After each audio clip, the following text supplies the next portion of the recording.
திரு Raman sir, சுபாவுடைய அந்த ஒரு நேரடி லிஸ்ட்டே கொடுத்தாங்க தமிழ்நாட்டில், ரொம்ப சிறப்பாக இருந்துச்சு.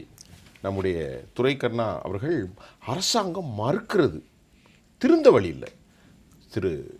நம்முடைய ராமநாதன் அவர்கள் அநியாயமாக கோயிலெல்லாம் போய் குறை சொல்லாமா, நீ செஞ்ச தப்புக்கு லட்சோப மக்களுடைய மனசாட்சியும் நம்பிக்கையும் கொச்சப்படுத்துறது, கேவலப்படுத்துறது. அதாவது சுபாஷ் சதீஷ் அவர்கள் ஒரு பெரிய சமூக ஆர்வலரும் கூட. அவங்களுக்கு சொந்த ஊரே திருச்சி தான், ஸ்ரீரங்கம். ஆமாம், திருச்சி மாநகராட்சி லிமிட்டுக்குள்ளே இருக்குது. ஆமாம். ஆனால் உண்மையிலே இது வெளிப்படையாக அவங்க சொல்லுவாங்களா? ஏன்னா அந்த ஊரில் அவங்க ஊருக்காரங்க எப்படி இதை வெளியே சொல்ல போகிறாங்களோ, உண்மையாக வெளியே சொல்ல போகிறோம் பயந்து தான் நான் இருந்தேன், அச்சப்பட்டு தான் இருந்தேன்.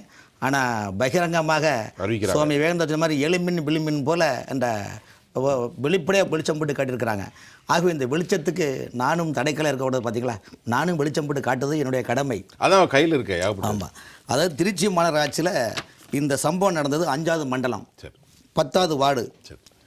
அங்கே என்ன பண்ணுறாங்கன்னா, இந்த என்ன அறிக்கை கொடுக்குறாங்கன்னா, அந்த அதிகாரிகள் என்ன சொல்கிறாங்கன்னா, உறையூரில் அந்த வெக்காளியம்மன் கோவிலில் அந்த குளிர்பானங்களை குடிச்சு தான் இந்த மாதிரி இதாக இறந்து போச்சுன்னு சொல்கிறாங்க.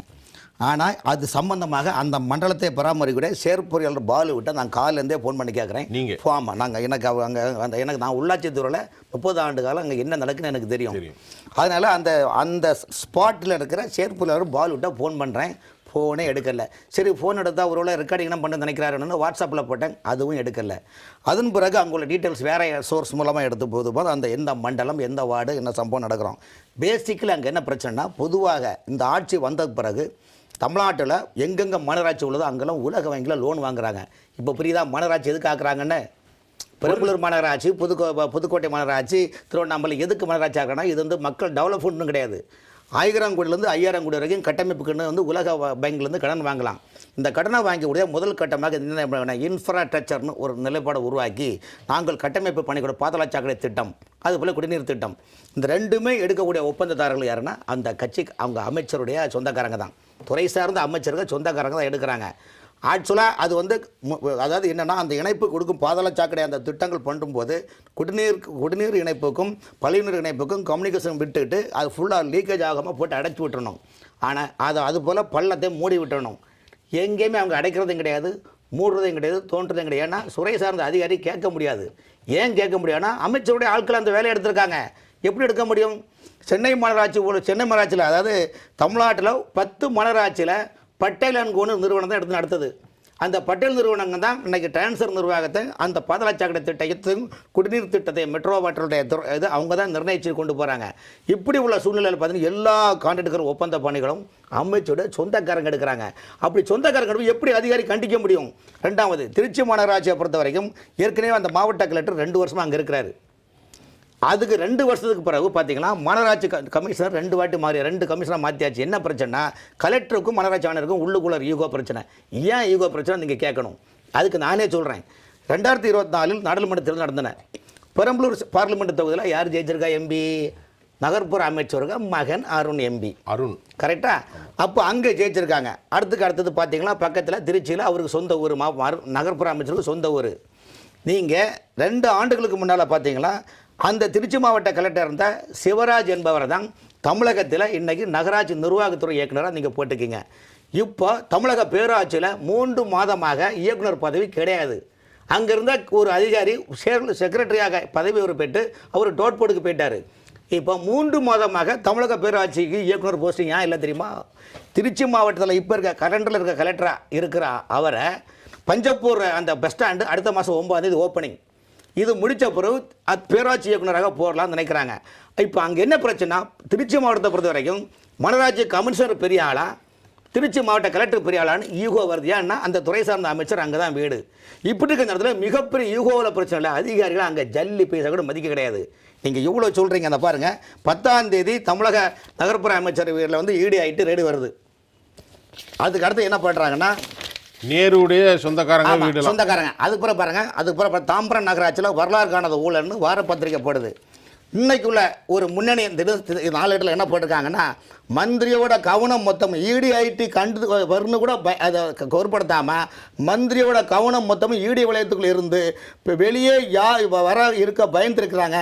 அப்படி சந்தர்ப்பத்தை பயன்படுத்தி துறை சார்ந்த அரசு செயலரும் நகராட்சி நிர்வாகத்தில் உச்சப்பட்ட வேறு அதிகாரியும் சேர்ந்து வசூல் வேட்டை நடத்தி டிரான்ஸ்போர்ட்டுக்கெல்லாம் 1 கோடி ரூபாய்க்கு பேரம் பேசுகிறார் என்று முன்னணி பத்திரிகையில் டீ கடை பெஞ்சில் இன்றைக்கி வந்திருக்கு. இன்னைக்குள்ள நியூஸ் வந்து அந்த செய்தி ஏன் போட்டிருக்காங்கன்னா 14ஆம் தேதி இந்த ED/IT 10, 12, 13 வந்துட்டு இருக்குது.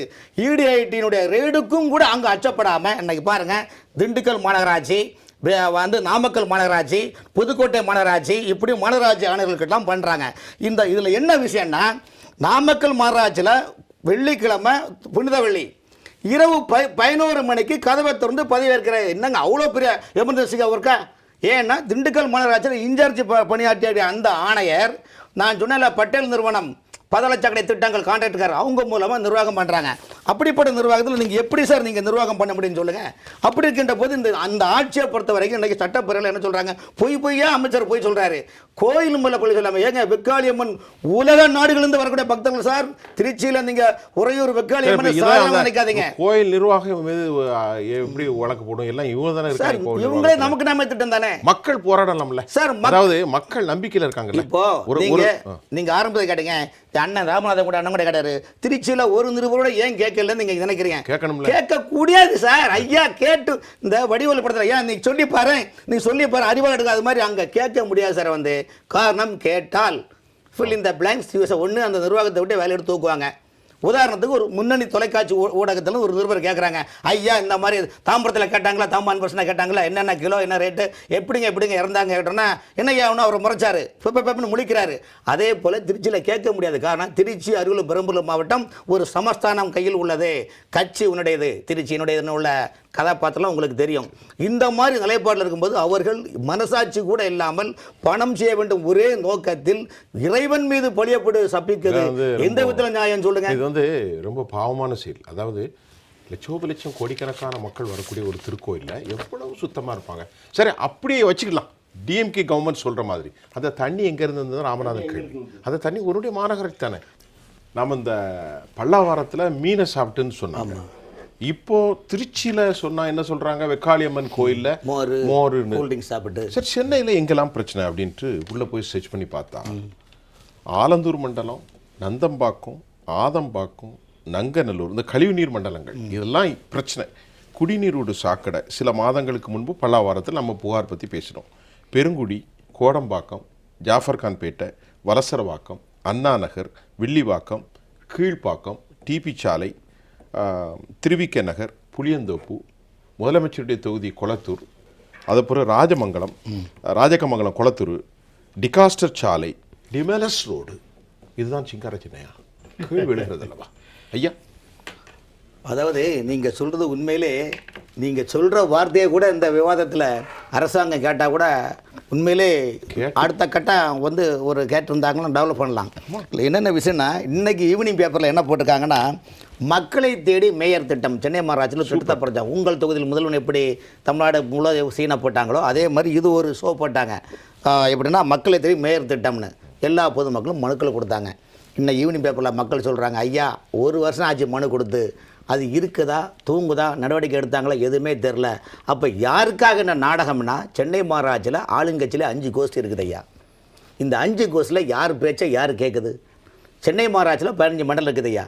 இந்த 15 மண்டலத்தில் ஒவ்வொரு அதிகாரிகளும், ஒவ்வொரு செயற்பொறியாளர்களும், ஒவ்வொரு உதவி செயற்பொறியாளரும், ஒவ்வொரு மண்டல உதவி ஆணையர்களும் தங்களுக்கு தேவையானவற்றை கேட்டு கொடுத்து வாங்கி கொண்டு அமர்கின்றார்கள். அங்கு அவர்களால் இந்த வேலையெல்லாம் பார்க்க முடியாது ஐயாங்க. இது பாதாள சாக்கடை திட்டம் என்ன சொல்லுவாங்க, அது வந்து மெட்ரோ வாட்டரில் வருது. மெட்ரோ வாட்டர் திட்டத்தில் இன்னொரு திட்டம் மழைநீர் கால்வாய் ஸ்ட்ராங் வாட்டர் ஸ்கீம்னு வருவாங்க. இது போக இந்த தண்ணியை வந்து எல்லாமே வடிகட்டி ஆற்றுல நினைக்கிறாங்கல்ல, இதில் வந்து சிஆர்ஆர்டின்னு திட்டம் சொல்லுவாங்க. இந்த சிஆர்ஆர்டி திட்டம் எப்படின்னா, மாநகராட்சி நிதியிலையும் அமௌண்ட் ஒதுக்குவாங்க. தனியார் பிரைவேட்டு கம்பெனிகள் 2% வரக்கூடிய லாபத்தில் 2% சிஆர்ஆர்டி திட்டத்தை ஒதுக்குவாங்க. ஏன்னா கம்பெனி கழிவுகளை வந்து அந்த கூவாத்தில் இணைக்கிறதுக்காக அந்த ஃபண்டை வந்து லோக்கல் படி கொடுத்துருவாங்க. அது பல ஆயிரம் கோடி குமிஞ்சு இருக்கும். வந்து இந்த ஃபண்டை என்ன பண்ணான்னா, மண்டலம் 15 OMR ஈசிஆர் கொடுக்க பார்த்தீங்களா, இங்கெல்லாம் சொருக்கி அதெல்லாம் பெரிய தங்களுக்கு தெரியாத ஒன்றும் இல்லை. இந்த மாதிரி உள்ள நிலைப்பாடு இருக்குது. இதில் தெரியாமல் நாம் ஒன்றும் எதுவும் செய்யவில்லை. ஆமாம், இல்லை சொல்கிறேன். அதனால் இவங்க வந்து முழுக்க முழுக்க பொய்யிலே பிறந்த, அதாவது நாளொரு மேடை பொழுதொரு நடிப்பு அவன் பேர் மனிதன் அல்ல, நாவில் ஒன்று நினைவில் ஒன்று அதன் பேர் உள்ளமல்ல. இன்னைக்கு சட்டப்பேரவையில் இன்னைக்கு ஹெல்த் மினிஸ்டர் அறிக்கை கொடுத்துருக்காரு. நம்முடைய தமிழகம் வந்து ஹெல்த் டிபார்ட்மெண்ட்டில் ஸ்ட்ராங் பாடி, கட்டமைப்பு ஸ்ட்ராங்காக இருக்குது. இந்தியாவில் உள்ள மாநிலத்துக்கு மட்டுமல்ல, வெளிநாட்டுக்கு சவால் விட்டு காட்டக்கூடிய ஒரு துறையாக ஹெல்த் டிபார்ட்மெண்ட் இயங்குதுன்னு சொல்கிறாங்க. இப்போ அரசாணை எண்ணில் 354 மற்ற மாநிலத்துக்கு நிகராக 40,000 சம்பளம் ஹெல்த் டாக்டருக்கு கொடுக்கல. டாக்டர்கள் சங்கங்கள் கலைஞர் சமாதியில் மனு கொடுத்தாச்சுங்க. கலைஞர் சமாதியில் வேற என்ன பண்ண முடியும்? கலைஞர் சமாதியில் யார்கிட்ட மனு கொடுத்தாங்க? அங்கே கொண்டு வச்சுட்டு வராங்க. ஐயா நீங்கள் பார்த்துக்கிறேன், தமிழக அரசு மருத்துவ டாக்டர் அசோசியேஷன் தலைவர் சங்கங்கள் வந்து கலைஞர் சமாதியில் மனு கொடுத்தான்னு வழியில சார். சட்டப்பேரவையில் முன்னுக்கு எதிர்கட்சி எம்எல்ஏக்கள் பேசுகின்ற போது அந்த கொரோனாவில் மரணித்த டாக்டர் குடும்பத்து வேலை கொடுனா சுப்ரமணியன் ஹெல்த் மினிஸ்டர் முன்னுக்கு முன் முரணாக பொய்யா சொல்றாரு. ஏன்னா தமிழ்நாட்டில் வந்து இந்த health department incharge Umanath IAS, முதலமைச்சருக்கு செக்ரட்டரியாக இருக்கக்கூடிய உமாநாத் ஐஏஎஸ் தான் பார்க்குறாங்க. அடுத்து ஹெல்த் செக்ரட்டரி யார் தெரியுமா? செந்தில்குமார் ஐஏஎஸ். இவங்க வந்து துறை சார்ந்த எதுவுமே சொல்கிறதே கிடையாது. நமக்கு எதுக்கு வம்புன்னு சொல்லிட்டு இப்படி போகிறாங்க. இது ஒரு நிலைப்பாடு. இப்போ ஹெல்த் டிபார்ட்மெண்ட் இங்கே வந்து உள்ளாட்சித்துறை இப்போ இந்த பாதாளச்சாக்கடை அமைச்சர் பொய்யா சொல்கிறாங்க.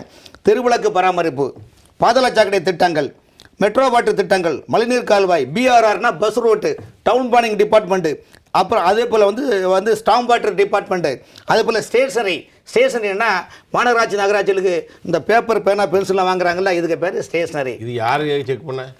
இல்லை அதுக்கு அடுத்தது கம்ப்யூட்டர் பண்ணா டோனர் வாங்குறாங்கல்ல, இது ஒரு பில்லு கணக்கு. அப்புறம் குப்பைகள் 18 பிரிவு இருக்குது. ரீசைக்கிளிங், குப்பை, மக்காத குப்பை, ரீசைக்கிளிங், அப்புறம் ஆணி துரும்பு இதெல்லாம் தனித்தனியாக ஆட்டுக்கரையில் எப்படி தொங்க விடுவாங்களோ அப்படி தனித்தனியாக தொங்க விட்டு, ஆமாம் இதெல்லாம் 18 பிரிவு இருக்குது. இந்த 18 பிரிவு டெண்டர்களை அதே போல ரீசைக்கிள், அது மாதிரி அனிமேட்டட் ஸ்டாப்பு, அதே மாதிரி பார்த்தீங்கன்னா அவுட் ஸ்டோர்ஸ்னு ஒரு தினக்கூலி பணியாளர்களை வச்சு இந்த டெண்டர் அனைத்து சார் தமிழ்நாடு நகர்ப்புறத்துறையில் 25க்கு மேற்பட்ட பிரிவுகளை டெண்டர்லாம் யார் நடத்தா தெரியுமா? ஆளுங்கட்சிக்கு சாதகமான மாமே மச்சான் இப்படி பண்ணிட்டாங்கன்னா இந்த மக்களுக்கு கிடைக்கும் சொல்லுங்க. இந்த மக்களுக்கு என்ன நன்மை இருக்க சொல்லுங்க. அப்போ நீங்கள் என்னத்தை பார்க்குறீங்க? முழுக்க ஏமாற்று திட்டம் என்பது கைப்புண்ணுக்கு கண்ணாடி தேவையில்லைங்க. இதுக்கு மேலே என்னால் என்ன சொல்ல முடியும்னு எனக்கே வேதனையாக இருக்குதுயா. தமிழ்நாட்டில் இன்னைக்கு அரசு துறையில் பார்த்தீங்கன்னா அப்பாயின்மெண்ட் கிடையாது. எல்லாமே டெம்பரரியாக பணியாளர்கள் எடுத்து தினக்கூலி அடிப்படையில் போடுறாங்க. பள்ளிக்கூடத்துலேருந்து உயர்கல்வித்துலேருந்து எல்லா துறையிலுமே பண்ணுறாங்க. இது வந்து ஒரு நவீன கொள்ளை.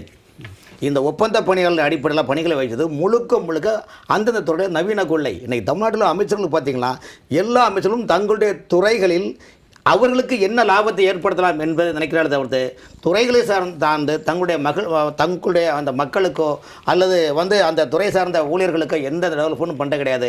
தங்களுடைய குடும்பத்துக்காக தான் அவங்க பாடுபடுறாங்க. ஒரே ஒரு சின்ன உதாரணம் சொல்கிறேன். இந்த ஜெயப்ளஸ் தொலைக்காட்சியில் கடந்த 4 ஆண்டுகளும் இந்த 4 ஆண்டுகளும் திமுக ஆட்சி அமைச்சிருக்குது. இந்த 4 ஆண்டுகளை திமுக ஆட்சியில் ஒரே ஒரு எக்ஸாம்பிள் சொல்கிறேன். தமிழ்நாட்டில் இருக்கிற பத்திரப்பதிவு அலுவலகங்கள், தமிழ்நாட்டில் இருக்கிற ஆர்டிஓ அலுவலகங்கள், தமிழ்நாட்டில் இருக்கிற அந்த சில டிபார்ட்மெண்ட்டில் எவ்வளோ லேண்டு பதிவாக இருக்குது. அதே போல் இன்றைக்கி சென்னையில் பார்த்தீங்கன்னா முன்னணி பில்டிங் செக்ஷனில் பார்த்தீங்கன்னா 3 பெட்ரூம்குள்ள சொகுசு பங்களா வீடுலாம் 2 கோடி 2.5 கோடி. அண்ணன் துறைக்காரனுக்கு தெரியும். 3 கோடி 4 கோடி பதிவு. இதில் யார் அது பத்திரம் பதிவு பண்ணியிருக்கிறாங்க, யார் வாங்கியிருக்காங்க. இந்த சொகுசுக்கார் லிஸ்ட்டு 4 ஆண்டுகள் லிஸ்ட்டை நீங்கள் எடுத்தாலே எங்கள் அக்கா பூனை குதிரைக்குள்ள இல்லைன்னு சொல்லலாம். இதுதான் நிலைப்பாடு.